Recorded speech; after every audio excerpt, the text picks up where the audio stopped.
ये सुनकर अश्वथ के चेहरे के भाव बदल गए।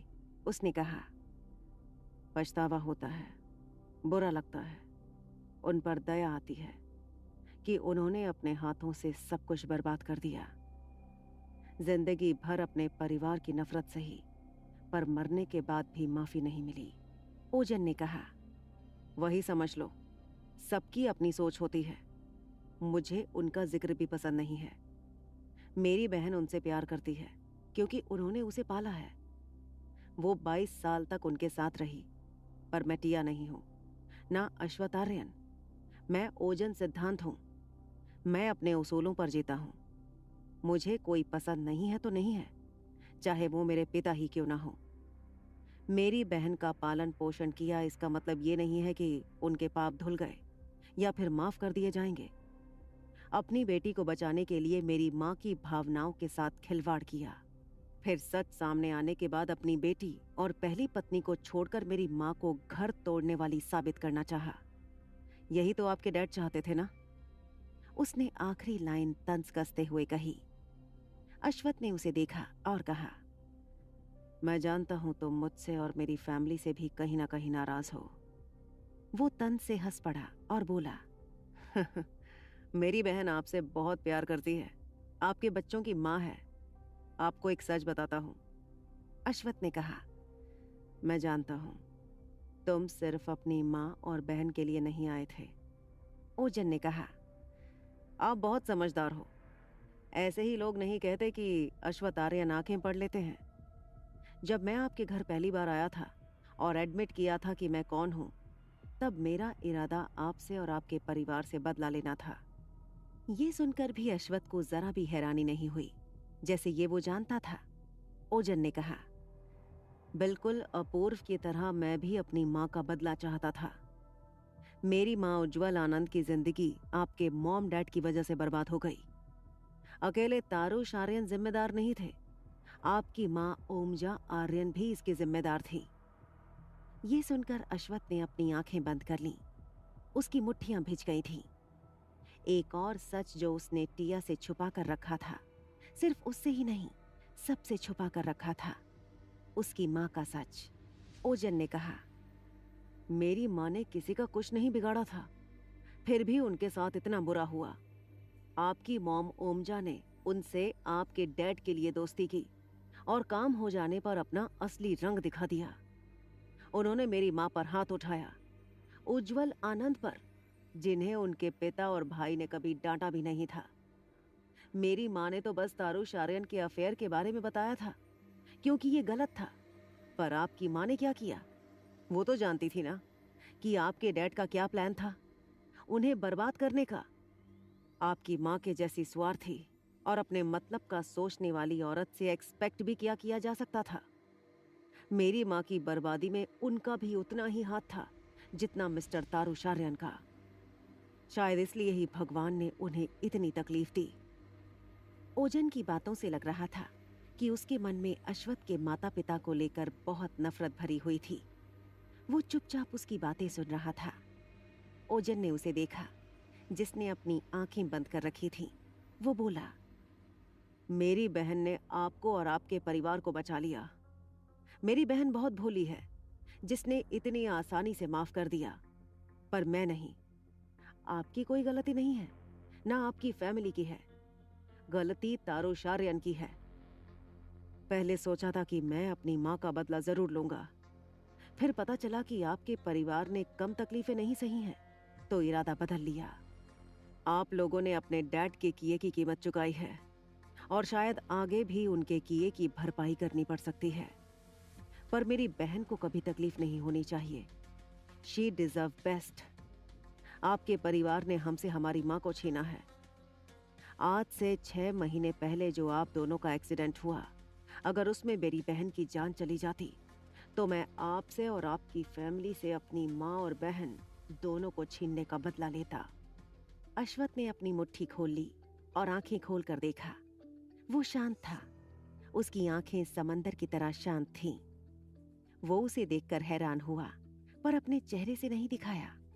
अश्वथ ने कहा, आज के दिन बताने की कोई वजह?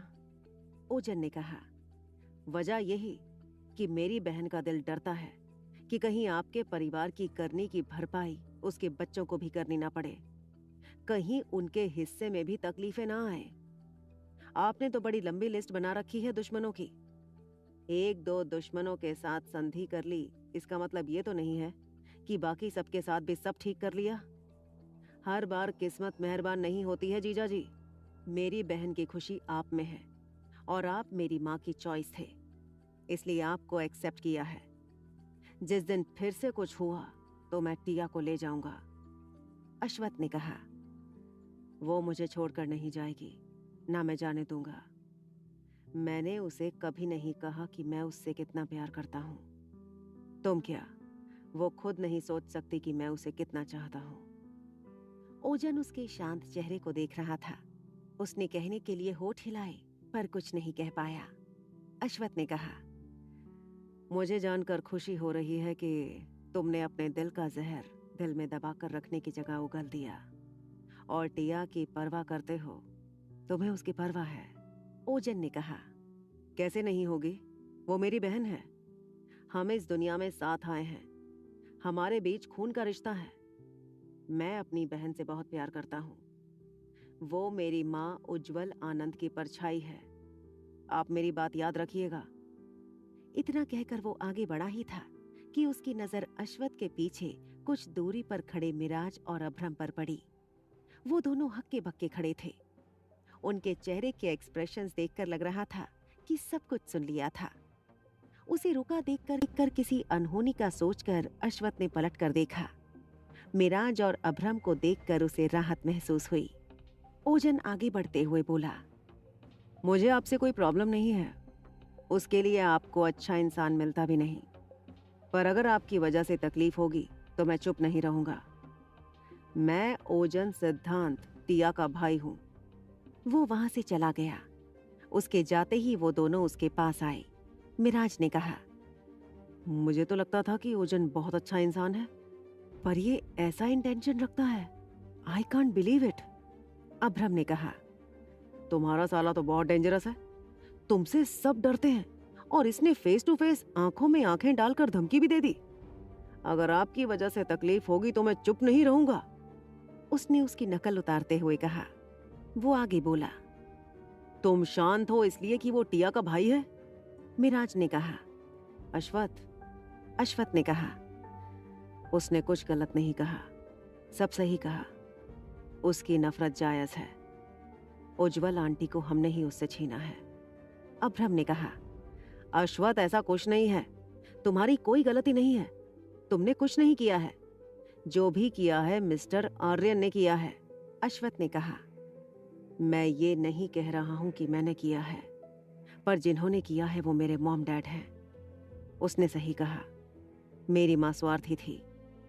उन्हें आखिरी वक्त में भी मिस्टर आर्यन को ही देखना था। उनके प्यार में पागल थीं। सच जानने के बाद भी उज्जवल आंटी को आखिरी सांस तक कोसती रही। हमारे बारे में नहीं सोचा। उसने सही कहा, अमोघ राजवंश मुझे मारना चाहता था, लेकिन साथ में टिया भी थी। अगर वो सच में छोड़कर चली जाती तो मैं खुद को कभी माफ नहीं कर पाता। मिराज ने कहा, पर उसने तुम्हें आज ही क्यों ये सब कहा? कभी और कह सकता था, आज ही का दिन मिला था। ये सुनकर अश्वथ मुस्कुराने लगा। अभ्रम ने कहा, पहले तुम्हारी मुस्कान देखने के लिए हम लोग तरस जाते थे, अब तुम इतना मुस्कुराते हो कि हम लोगों को समझ नहीं आता तुम पागल हो गए हो या फिर हम पर हंस रहे हो। अब इसमें मुस्कुराने वाली क्या बात हो गई? तुम्हारा साला जहर उगल कर गया है और तुम मुस्कुरा रहे हो। अश्वथ ने मुस्कुराते हुए कहा, वो ओजन सिद्धांत है। अभ्रम ने कहा, हाँ पता है, बता क्यों रहे हो? उसने कुछ नहीं कहा। वो मुस्कुराते हुए आगे बढ़ गया। अभ्रम को कुछ समझ नहीं आया। उसने मिराज को देखा और कहा, तुम्हें कुछ समझ आया या फिर अश्वथ को शौक लग गया है और वो पागल हो गया है? मिराज ने उसे घूर कर देखा और कहा, वो इतनी आसानी से पागल हो जाए ऐसा हो ही नहीं सकता।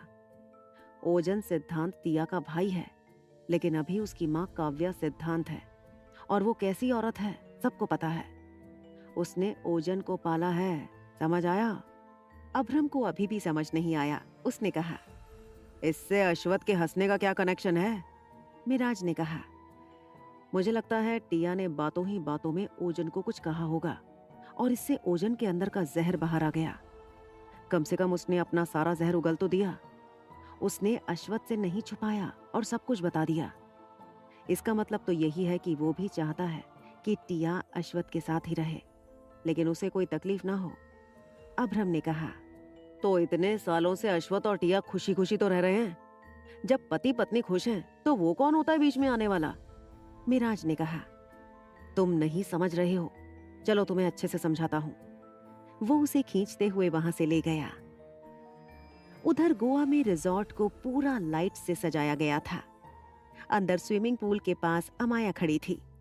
ब्लूम और कुशाल फायर क्रैकर्स का बॉक्स पकड़े रिजॉर्ट के बाहर जा रहे थे। उनकी नजर उस पर पड़ी। वो दोनों शॉक्ड रह गए थे। कुशाल ने कहा, ये तो। ब्लूम ने हाँ में सिर हिलाया और कहा, वही है। कुशाल और ब्लूम अमाया को वहां देखकर हैरान थे। अमाया ने उन्हें देखा और मुस्कुराते हुए उनकी तरफ बढ़ गई। कुशाल ने धीरे से कहा, ये तो व्योम की चुड़ैल है ना? हमारी तरफ स्माइल करते हुए क्यों आ रही है? लड़कियों की स्माइल मतलब खतरे की घंटी। ब्लूम ने कहा, मुझे क्या पता क्यों आ रही है। अमाया उनके सामने आकर खड़ी हो गई और बोली, आप दोनों कहीं जा रहे हो? वो इधर उधर देख रही थी। वो दोनों समझ गए कि वो व्योम को खोज रही है। कुशाल ने हंसते हुए कहा, हम दोनों पटाखे जलाने के लिए बाहर जा रहे हैं। बाकी स्टाफ वाले बाहर वेट कर रहे हैं, तुम भी चलो। अमाया ने उसे देखा और कहा, मैं नहीं आ सकती। उसकी नजरें अभी भी व्योम की तलाश कर रही थी। ब्लूम ने कहा, जिसे खोज रही हो वो यहाँ नहीं है। अमाया ने उसे सवालिया नजरों से देखा कि वो कहाँ चला गया है। ब्लूम ने जवाब दिया, वो अश्वथ सर के बुलाने पर चला गया है। ये सुनकर अमाया ने दोनों को देखा और कहा, मैं किसी को नहीं खोज रही हूँ। कुशाल ने कहा, पर नजरों की हरकतें तो यही बयां कर रही हैं। अमाया कुछ नहीं कह पाई। कहने को तो वो चली गई थी, पर खुद को रोक नहीं पाई और आज ही बैंकॉक से गोवा आ गई थी। पर जिसे देखने आई थी वो तो था ही नहीं। उसका दिल उदास हो गया था। कुशाल ने कहा, अरे तुम दिल छोटा मत करो, तुम भी हमारे साथ पटाखे जलाने के लिए चलो। आज दिवाली है ना, आज के दिन ऐसे उदास नहीं होते हैं। वैसे तुम कब आई? तुम हमारे रिजॉर्ट में नहीं रुकी हो ना? अमाया ने कहा, नहीं, मैंने इसी रिजॉर्ट को बुक किया है, शाम को पहुंची हूँ। वो उदासी के साथ आगे बढ़ गई। उसके जाते ही कुशाल जल्दी से अपनी पैंट की पॉकेट से फोन निकालने लगा। ब्लूम ने पूछा, तुम क्या कर रहे हो? कुशाल ने पटाखों से भरे बॉक्स को उसे पकड़ा दिया और फोन को ऑन करते हुए कहा, व्योम को कॉल कर रहा हूँ। ब्लूम ने पूछा, क्यों? कुशाल ने कहा, अरे उसे बताने के लिए। इसी के लिए तो वो देवदास बना हुआ था। जब उसे पता चलेगा कि उसकी चुड़ैल आ गई है तो कितना खुश होगा। मैं तो ये सोचकर एक्साइटेड हो रहा हूँ कि जब उसे ये पता चलेगा तो उसका रिएक्शन कैसा होगा। खुशी से पागल हो जाएगा।